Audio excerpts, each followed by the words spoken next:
Okay, so, as I make these videos, I have to go back and review them just to make sure that there's not any egregious errors that would shame my ancestors.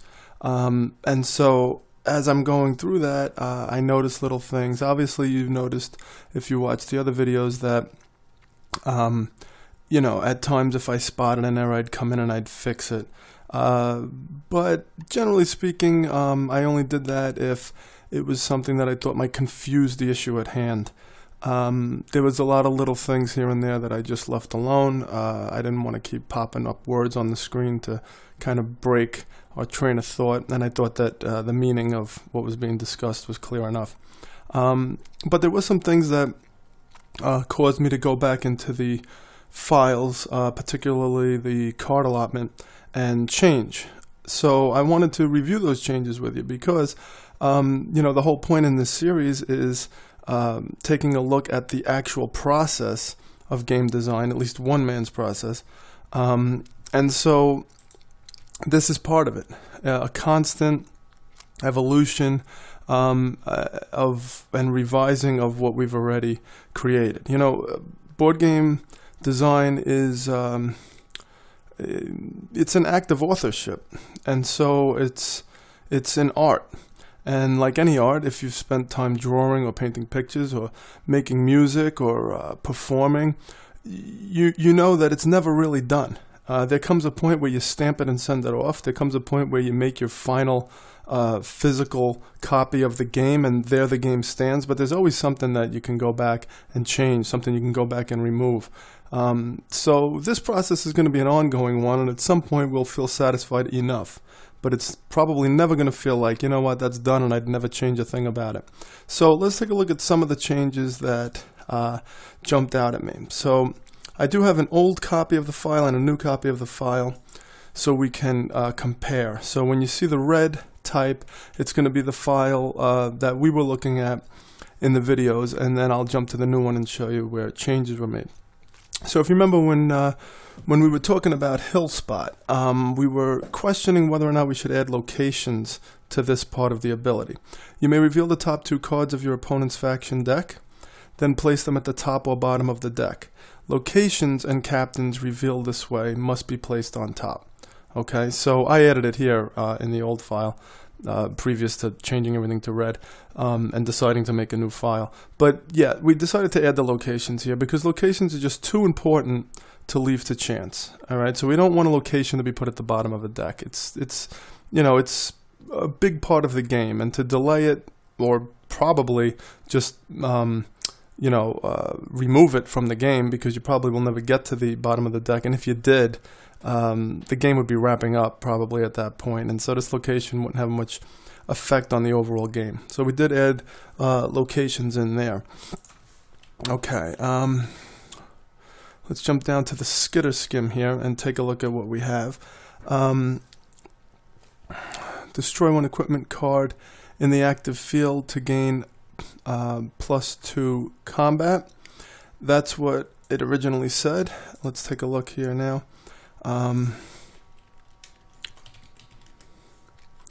Destroy one equipment card from your hand or in the active field to gain +2 combat.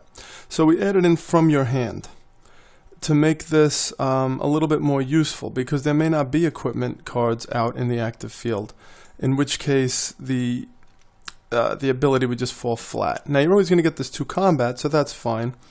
But if you choose to kind of feed the skitter skim a piece of your equipment, you can also get at that +2 combat. Sometimes it becomes very important. You're so close to taking out a captain, and you'll do anything to get that +2. And so you have an equipment card, and the skitter skim, when he eats, he gets stronger. So you're just like, hey, I'm willing to sacrifice this equipment to get at that +2 comp and whack that captain. So this gives you the ability to do that. I'm always thinking about the player's experience, and especially in playtesting, noting my own thoughts while I'm playing. I like to always, if I can, provide the player the opportunity to do those things that they come up with on their own to do. You see, like, oh, here's an idea. Oh, the rules don't permit it. So if that idea is not going to break the game, go for it. I want this to be as free as possible. I want the player to be able to do the things they think of doing. I mean, what's the point in being a quote-unquote good player if you don't get to exercise that ability? And part of the fun of playing a game is watching yourself grow, watching yourself get better at the game. And so if you're mentally surpassing the game's limitations, that's just going to be a frustration. So why? It's not affecting anything here. There's no problem with allowing this to happen. Having this +2 comm come up is not doing anything to disrupt the game. So let the player do it. So that's what I came up with for the skitter skim. Now let's head over to check out Artemis. If you remember, yeah, there he is, Artemis Harrow. He could not participate in assaults, but you could discard him to acquire a basic unit and place it in your hand. Okay, so let's see.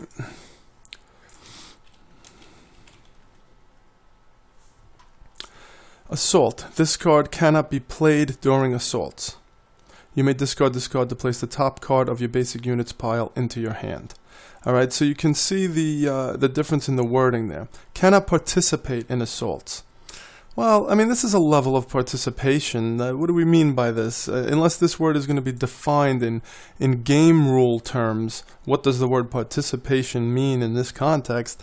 This can be a little vague. Cannot participate in assaults.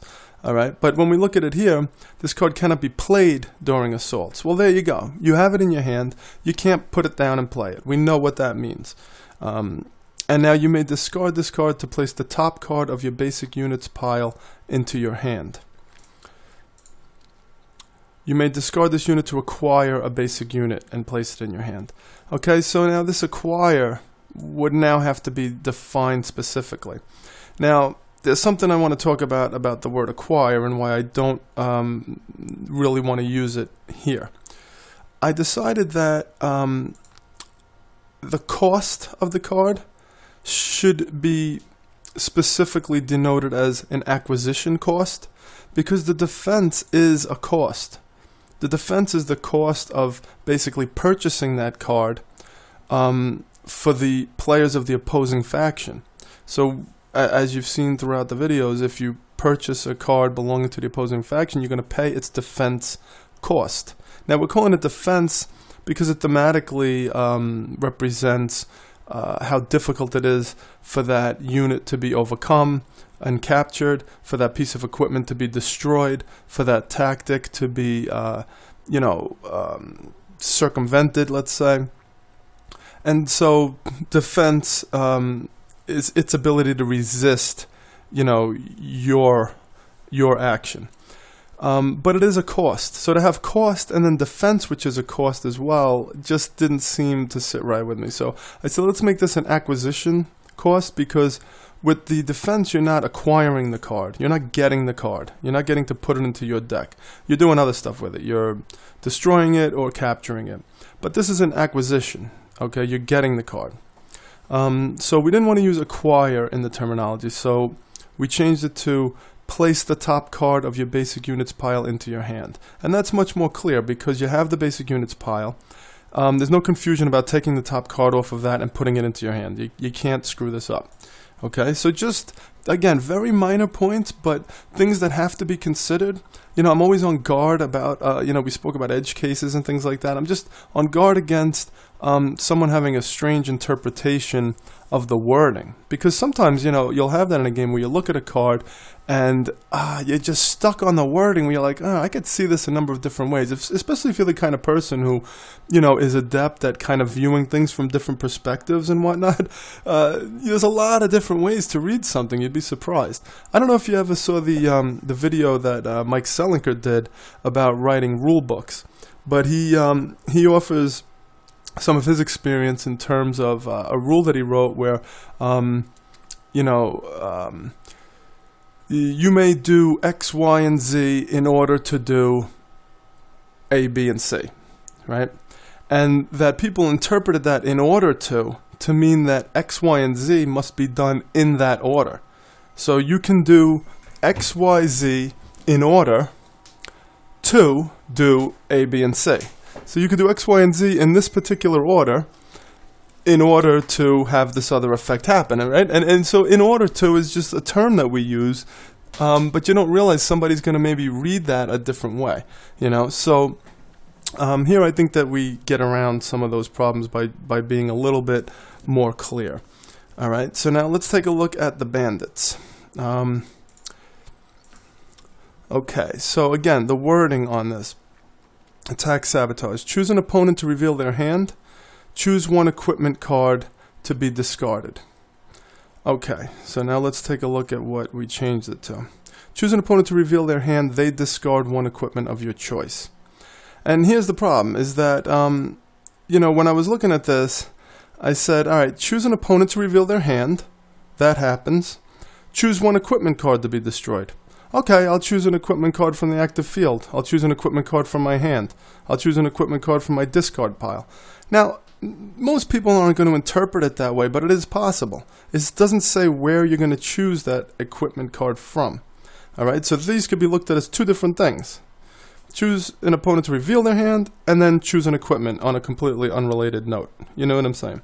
So by moving it around a little bit and saying choose an opponent to reveal their hand, they discard one equipment of your choice, the term discard is going to very specifically mean from the player's hand.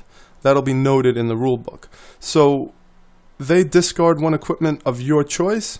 There's no getting around that. It's going to be coming from the hand that you just revealed. It's they referring to this opponent, and they're going to choose which equipment via your choice.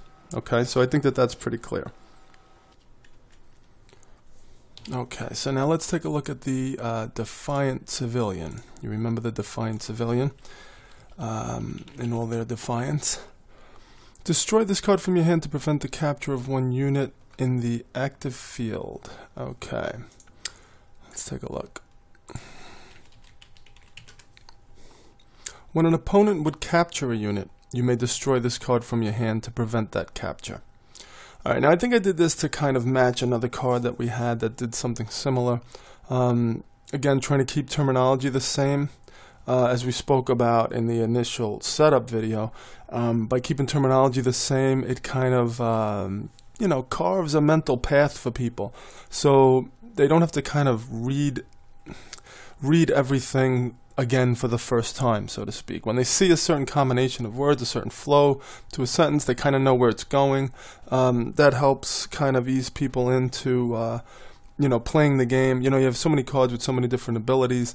You know, last time we had spoken about the attacks and the evades and how we always wanted it to say attack first or say evade first, so they can just get that quick mental recognition of what we have. If it said sabotage first and destruction first, there'd be, you know, and attrition is the third one, there'd be three words that they had to kind of equate in their own minds.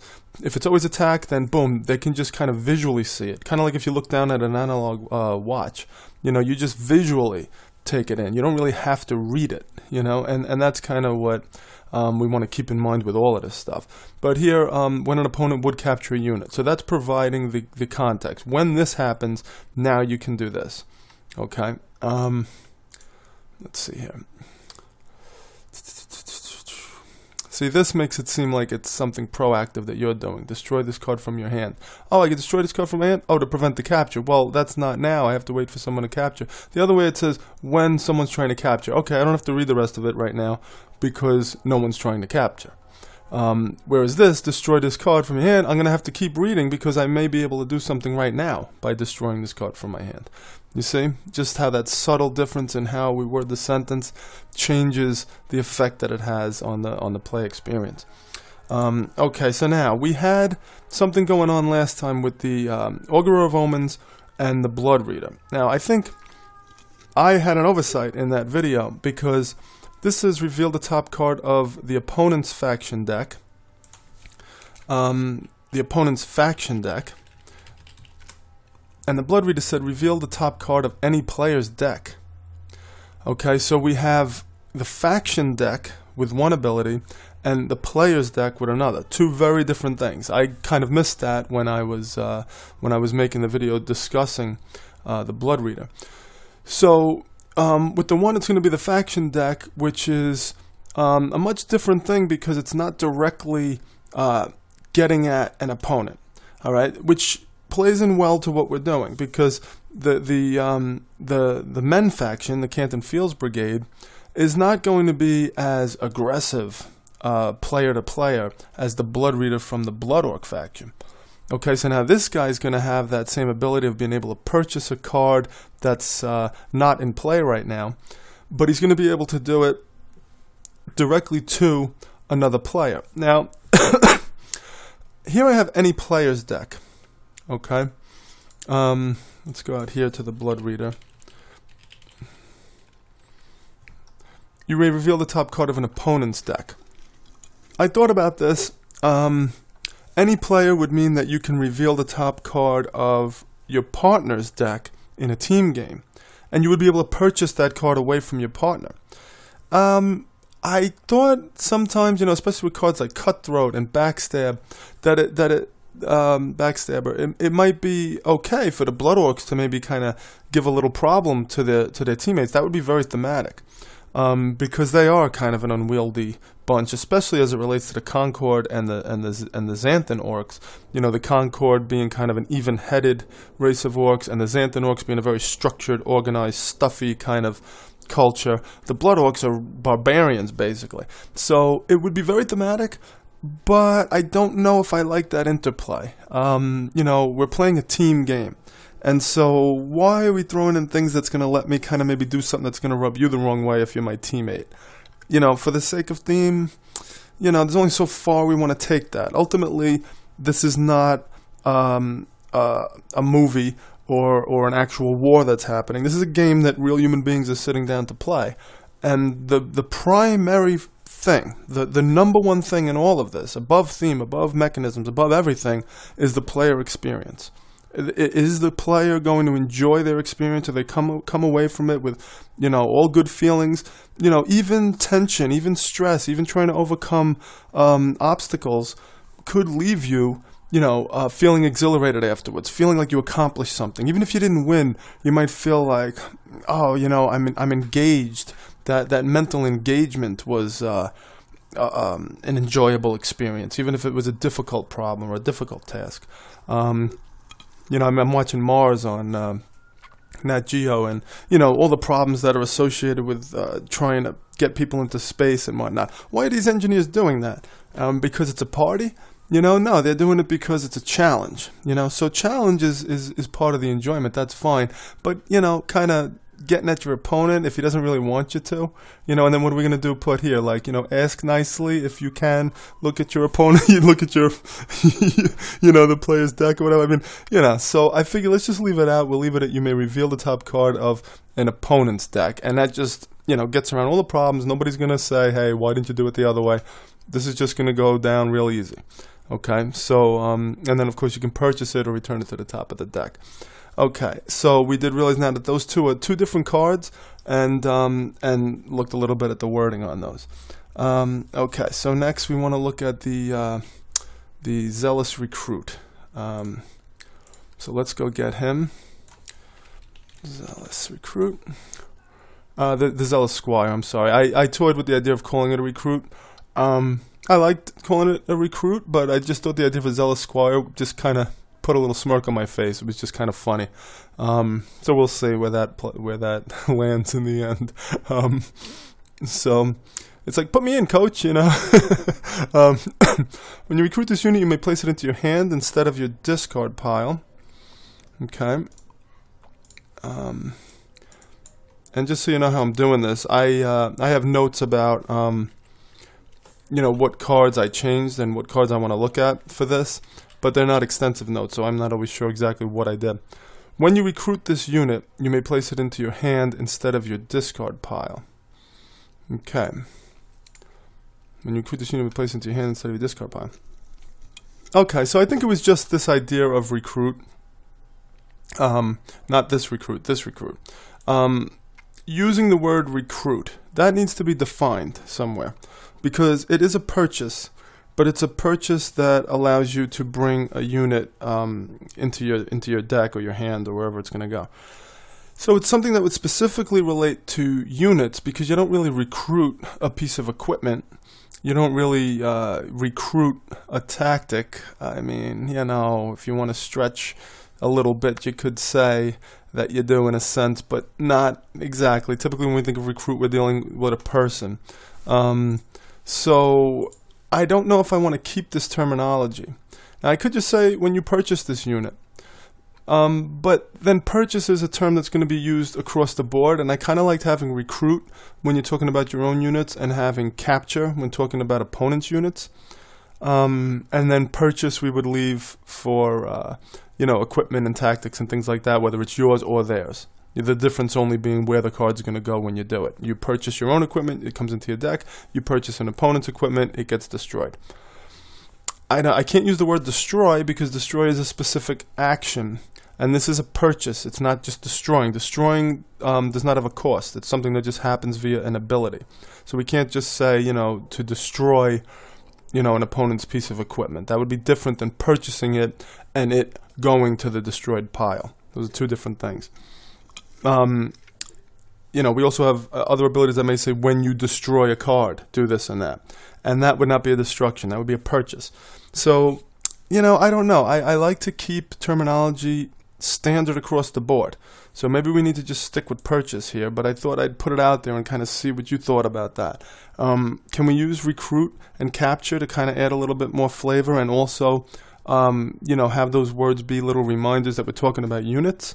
Or should we just use purchase so it's always the same terminology? I'm not sure yet. As of now, I'm just leaving it the way that it is. All right, so now let's go take a look at our old friend Bertram Moore. Okay. Choose a unit. That unit contributes both calm and cunning. And now we'll look at the new card. Choose a unit you played this phase. That unit contributes both calm and cunning. Okay, so this is going to be a unit that you played, because remember, when you play a card, its combat or cunning value, these values here, go into kind of an ethereal pool that you can use during your action phase. So instead of just, choosing a unit, anywhere, this kind of narrows it down to that it's a unit that you played this phase. What do you think about this word, contributes both calm and cunning? Is there another way that you would say that? This is how I kind of came up with it. I couldn't really find a better word for it. Contribute is like a little bit vague. Again, I'm always thinking of Encino Man. I'm not thinking of the average player who, would know what we're talking about and really would kind of mentally gloss over a lot of this terminology because it gets what we're talking about. It's played enough. The person's played enough games that they know. But I do want to be as clear as possible for those people who, maybe are new to this kind of game. So, I don't know. Tell me what you think about contribute. Okay, so now we're going to Calgrim. Okay. Alright, so his arrive ability. Your faction may choose one unit from each opponent's captured pile to place into the active field. Your faction may choose, which means in a team game, you and your teammate would discuss this, which means you'd be looking at both opponents' captured piles, going through the cards, making a decision to pick one from each of those captured piles to put into the active field. Okay, the new card. You may choose one unit from an opponent's captured pile to place into the active field. So now we're taking out the group problem here, where we're looking through multiple players' captured piles. Gets messy. Got to keep them separate. Takes longer. This way, we just have an opponent. Pick somebody. Boom. Go to their captured pile. Look through it. Pick something. You pick it. Not you and your partner discuss it, and then there's a conversation about it, and then the other guy's like, hey, while you're talking about it, I'm going to go get some pretzels. I mean, this way it's just, boom, you go, you do it, it's over. All right, this is happening at the end of a turn, he's coming out, he's doing this thing. We don't want this to drag out. This is something that's like, should happen right away and be over. So I think that this is definitely an improvement. Now let's take a look at the next one, which is the offensive feel right. Okay. Alright, so he has the sabotage attack. Let's take a look at the new one. I just want to spot what the difference is. Okay. You may place this card into an opponent's play area to reduce the common con of all their cards. I think here, let's see. This was more about these numbers here. Okay, because remember we were talking about getting these two things even, and this has a cost of 7 cunning, this has a cost of 6, this has 2 different abilities, this only has 1, and for some reason I wanted these two cards to kind of be like twins, different but the same. Like you play in Lord of the Rings, the card game, you got Feely and Keely, they're like the same but different, even though those two cards really aren't different, they're basically the same card, it's just one lets you go get the other one, and vice versa. So, but these two, I just kind of wanted them to like mirror each other somehow, kind of be similar. But I had a lot of trouble working it out because this evade is not equal to this attack. It's not like, oh, well, they both have one of these, and then he has this and he doesn't. An evade and attack, it's very different because an evade is only coming up when you're being attacked, whereas an attack you can do every time you play the card. Now, in addition to an evade only coming up when you're being attacked, it only comes up when you're being attacked by an attrition attack, which is further reducing, the occurrence of this being useful. All right, so this is not equal to this. So the fact that he has this additional ability is not just like a complete, 50% increase in the abilities that he has, or 100% increase, let's say. And then, you know what I mean? So let's take a look at, here, we raised him up a little bit to bring him to 7, to kind of accommodate the fact that this is a much more useful ability. And it also brings him in line with him, which I like. The defense is different. He's one over, he's one under. That makes sense given the circumstances. They do have an opposite here. One has gunning, one has combat. So this kind of gets them to feel a little bit like opposites, but I didn't want to add another ability in here to match this, because these two things are not equal. This kind of stands in the place of both of these in a sense. So that's what I came up with for these two, just in regards to the discussion that we were having about it. And now we have another pair of cards to look at, which was, we were talking about the concealed approach, okay? And it says, when you launch an assault against a fortified location this turn, you may destroy this card to resolve the assault immediately without placing a marching token, okay? Okay, so that did not change the concealed approach, but as it regards the other card that we were talking about in reference to it, the forced march, which was a blood orc tactic. When you launch an assault against a fortified location, you may place your marching token on the one side, or you may destroy this card to resolve the assault immediately. So this second part is the same ability that the concealed approach has. In addition to it, it's giving you this, which is something you could use every time you play this card and this situation arises. So this was a much more powerful card, and it also, mirrored the other card. And I think I felt that it was better to have each faction group have its own kind of feel. So I removed that, and now when you launch an assault against a fortified location this turn, you may place your marching token on the one side, and then there's no destroy it to do it immediately thing.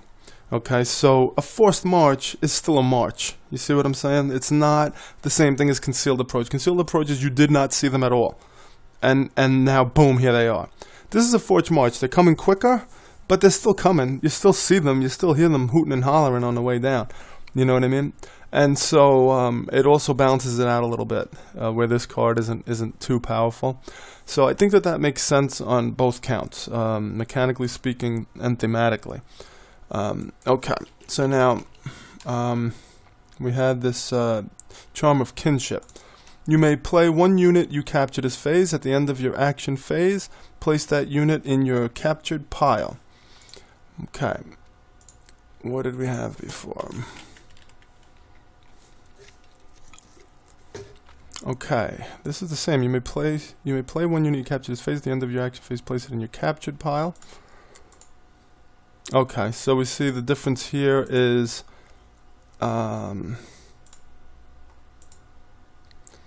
you may play one unit you capture this phase.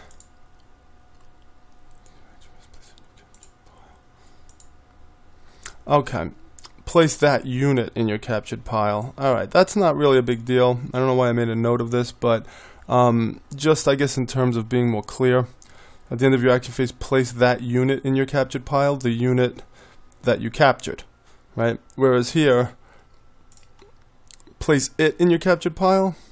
I don't know, maybe someone would think this it referred to something else, like the charm of kinship. I don't know. I don't think that would have really been a big deal, but just something I guess I noted because I changed it. You know, I made a list of all the cards that I changed here.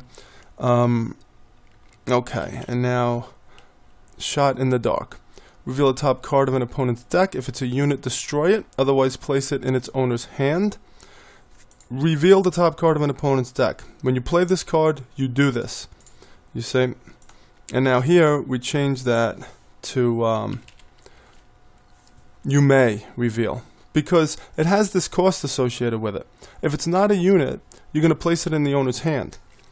Now, sometimes, I don't know about you, but I get to the point in a deck building game where I've thinned my deck, I have really strong cards in there, and adding more cards really isn't helping. You know, and you know, I just want to kind of just keep going along with what I'm doing. And I may not even want to like get involved with stuff like this. I just want to like play my deck out and do my thing. I don't want to get in here and start messing around with anything and potentially giving a player a card. You know what I mean? Because I don't feel like I need to do anything is what I'm trying to say. I don't feel like there's anything I need to kind of be aggressive about. I just want to target specifically the goal of the game at that point. I'm not trying to add more cards. I'm not trying to mess with opponents. I'm trying to just, you know, blinders on, head toward the end of the game because I feel like I'm in a position to win. And I just need the game to end as soon as possible so I can, you know, secure that victory. So this is just giving you that option to do it or not do it. Just be like, no, forget that. Let's just keep moving. I don't want to risk giving him another card for no reason. I don't care about destroying his units. I don't care what he's doing. My deck's running good. I'm ready to go. I think I got enough victory points banked here. Let's do this thing, you know? So I want these abilities to be optional more often than not, unless there's a reason why it needs to happen. Like if it's just a result of a card coming out. If it's something that must happen, you know? So adding in this you may to everything. So I'm going to be going through and making sure that we're doing this on purpose, when it's optional and when it isn't. It's optional unless there's a reason why it shouldn't be. That's basically the idea. And now we had some tricky business with the Soberhold Bulwark last time, if you remember. What's the problem? Oh. Sorry, Bulwark with a U, right? Okay, so we were a little confused about how to make this card work. The attached unit's comm is equal to its defense value, is what I came up with for how to make this thing work as an attachment. Because a shield should be an attachment, right? Here we have it as an attachment, but it doesn't do anything when it's attached to the unit. It just says discard this card from your hand to cancel the capture or destruction of an ally unit. But if you get it into your hand and you attach it to somebody, it's not doing anything. That doesn't seem to really make sense. So we wanted to do something. And what we came up with is having it increase the combat value of the unit. Now, to this point, we've been talking about combat value as an attack value. But really, if we think about it in a broader sense, it's more of just the adeptness in combat. It's more just the overall ability to survive and thrive in a combat environment, which would include defense. Your ability to stay in the game would be part of this. It's not just an attack value. So the attached unit's comm is equal to its defense. The defense is going to be more than the comm in probably all cases, I would imagine. But definitely in most cases. And so by bringing the shield into it, you're saying that its defense is going to be playing in strongly to its combat ability in the field. And initially I balked at that because I was thinking of this combat as an attack value, but I think if we look at it in a new light, this makes a lot of sense. Okay, now we also changed this to an assault ability. Discard this card from your hand to prevent the destruction of one unit, because during assaults you're going to have cards with assault abilities that allow you to destroy a unit. And so this would, but it's not really an attack, so you can't use an evade. This would allow you to prevent the destruction of one of your units, because I didn't feel entirely comfortable about this, and I'm not sure what you think about it, but I kind of want, if you have a hand of cards, the cards that can be played from your hand during other players' turns, I want to be very specifically noted.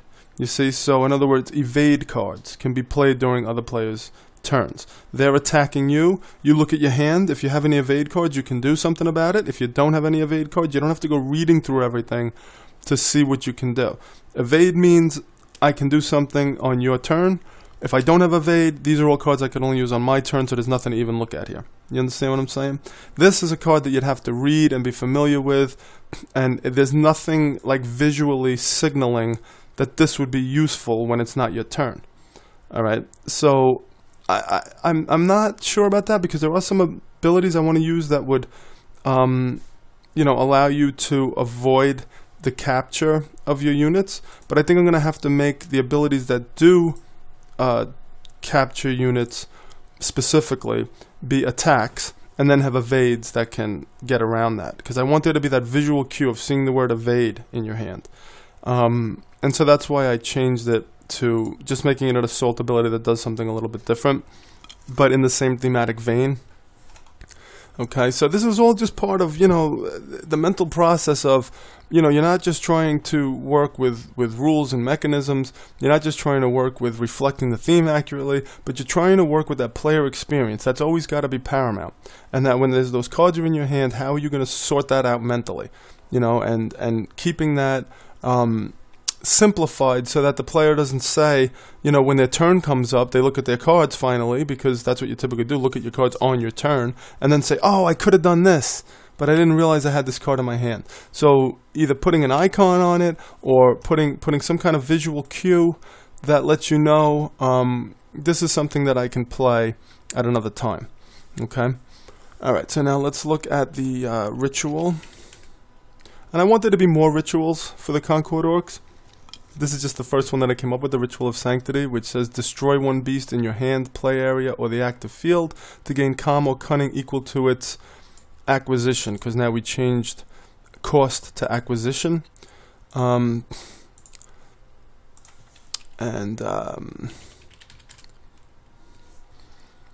Destroy one beast or unit in your hand, play area, or the active field to gain +3 calm or cunning. So this was a set value, +3, no matter what kind of beast it was. And I think that this Ritual of Sanctity, which is kind of drawing power from the sacrifice of the beast, would play out a little bit more accurately if it related somehow to the beast you were using. It would also add another level of strategy to the card. So it's like choosing which beast, maybe preparing to use this with a particular beast, not just it doesn't matter. Plus, if you're killing like a rabbit, it shouldn't be the same as killing, an owl bear or something like that. You know what I'm saying? You should get some difference between those two things. And I think that this does that pretty well, because its acquisition value, we've seen, could vary, could go up as high as maybe 8 or something like that. I mean, we'll see. Again, these numbers, we don't know what's going to happen because we do have a 2-resource game here. So I may have to lower a lot of these costs to make these viable purchases. But as of right now, we see they don't get out of control. I mean, yes, 8 acquisition cost being added on to your combat or cunning would be a huge deal, but you have to destroy the beast to do it. You have to get this card into your hand. There's only 2 of them in the game. So, again, we said a lot of games you're not even going to go through the whole deck. you know, the deck, I think I intend for there to be something like 70 cards or something like that. 40, the top 40, bringing out all the captains. Okay, so, you know, the fact that you can, you know, the idea that you're going to get through the other 30, you know, probably isn't going to happen. We'll see when we play. Of course, it's going to depend on the players. They don't have to end the game by killing the commander, capturing the commander. But, you know, you see what I'm saying? This card coming up, and then having a beast available that you can use, and then you have to destroy that beast, which means that as the game goes on, this card is becoming less and less viable because there's less beasts in the game. Which I may want to just tack on like a +1 cunning here because of that. Something like that. I mean, a ritual. Just giving you +1 cunning. It's a loose thematic connection, but mechanically speaking, I don't like having dead cards in your hand. And since we are saying this is going to come up pretty infrequently and be a little bit difficult to get into play, this ability, maybe just having the +1 cunning, so alright, at least I could do something with this thing. Alright, but I think that this makes sense on a lot of fronts. Okay, actually, yeah, that's right, okay. I want to make sure I'm in the right file. I'm not changing the old file because I'm going to ditch that file when we're done here. Alright, Seeds of Descent was a sabotage attack that says choose an opponent to reveal their reserves pile. Choose 1 unit card in their reserves to be discarded.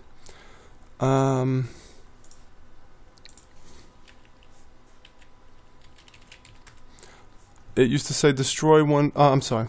Wait a minute. It used to say choose an opponent to reveal their reserves pile. Choose 1 unit to be discarded. So again, we have that same problem that we had before. Choose an opponent to reveal their reserves pile. Okay, did that. Choose 1 unit to be discarded. Okay, you over there, discard this unit from your, you know, whatever. I mean, it's like 2 separate things. We want to link them together and make sure that it's clear that the unit to be discarded must be chosen from their reserves that you just revealed. Okay, so again, just another level of clarity on these cards as we refine and notice these things as we're reading through them and say someone could misinterpret that. All right. Okay, so the next one is the Xanthan Officer. Okay, so all other ally units gain +1 cunning. And now the new Xanthan Officer has an assault ability. All other ally units gain +1 combat. Alright, so instead of this adding cunning to a faction group that already has strong cunning values, now we're going to be adding combat. In addition, we're going to make it an assault ability, because there's a lot of these. Now I changed this to 4. It used to be that there were 5. So there was so many of these in the basic unit. Half the basic unit pile was Xanthan Officers, and they're all going to be coming out and doing this, you know, adding this +1 every time they come out to all the other ally units that you play that turn. I just thought it was a little overpowered for a basic unit, so I reduced the number of them and I made it an assault ability. So this drastically reduces its efficacy, you see, because you know, it's not going to come up. I mean, the assaults only happen every now and then, and what it's going to do is add combat, which is something you're going to need as the Xanthan faction group, because most of their cards have high cunning values. So remember, in an assault, you have to balance combat and cunning. This is going to allow you to have those higher cunning units, but use them for their combat with greater effect. Okay, so if you have a unit like this one that has +1 combat and +2 cunning, now you can play it for its combat and get 2, the same way you would have for the cunning. So if you have 3 Xanthan Officers in an assault, you're going to have, you know, 2 cunning on all of them, but you're also going to have 2 combat on all of them, which means you could place them in your combat section or your cunning section and have them balance each other. So if you play 1 on one side, 1 on the other, they're going to balance for 2, and you're going to get that full 2 value because they're matched. You see, so I thought that this played out a little bit better and made more sense for a basic unit. It wasn't so overpowered. Okay, so now we're going to the Cutthroat. You may pay the defense of 1 unit in any player's discard pile to destroy it, and then he had a second ability, and now this is only a 4-cost card. And again, we gave options on how to purchase it. So a very easy card to get with 2 abilities. Choose an opponent to reveal their hand. Choose 1 card to be placed on top of their deck. This card was doing both, because cards could do everything that's on them when you play it. They can't do both of these, but I'm talking about in terms of abilities. They can do the abilities. You don't have to choose between abilities. So we had a lot going on here for a cost 4 card. So now the Cutthroat, in his current form, you may pay the defense of 1 unit card on another player's discard pile to destroy it. So he has that first ability, but he lost the second one. Alright, and that second one was added now to a new card, the Intimidator. You may choose an opponent to reveal their hand, choose 1 unit card to be placed on top of their deck.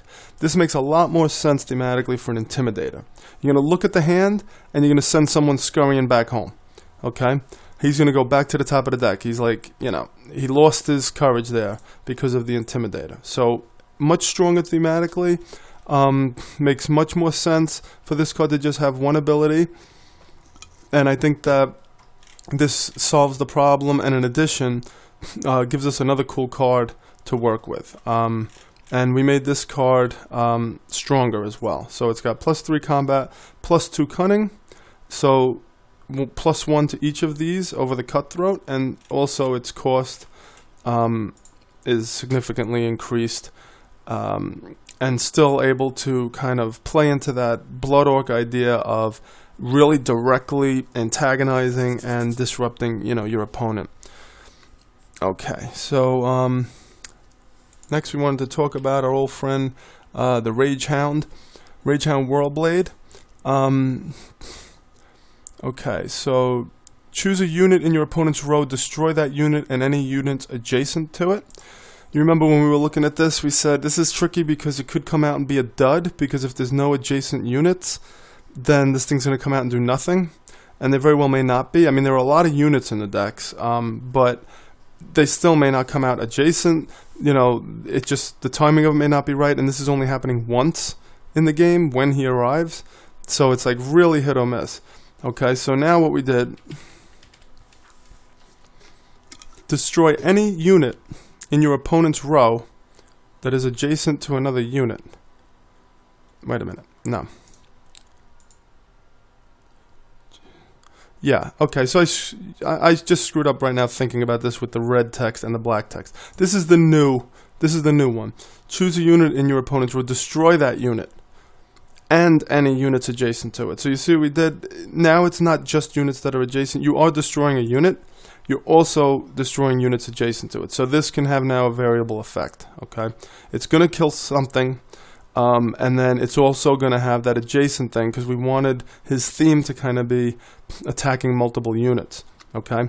Now here, discard, on his turn, each opponent reveals their hand, discard any units that have the same cost value as another unit. And something we didn't note last time is that this is each opponent reveals their hand, and we're discarding any units that have the same cost as another unit between those 2 players in a team game. Okay, so that's going to be, you know, could have a far-reaching effect. And also, since we only have 5 cards in our hand, you know, it's going to very much increase the odds of this happening. Because, you know, with just the 5 cards, the odds are going to have 2 units, not just cards, but units that are of the same cost value is pretty slim. But by increasing it, now the card pool is doubled because you got the 5 cards from the other player as well. In the team game, this is going to have a much greater effect. Okay, and then the last one that I wanted to look at was Reina. Let's start in the old one because that helps us organize our thoughts. Okay, so Reina, each opponent reveals their hand and discards all units with 3 or less. And I think we were here. You may reveal your hand and discard all units to destroy 1 unit in the active field. And now,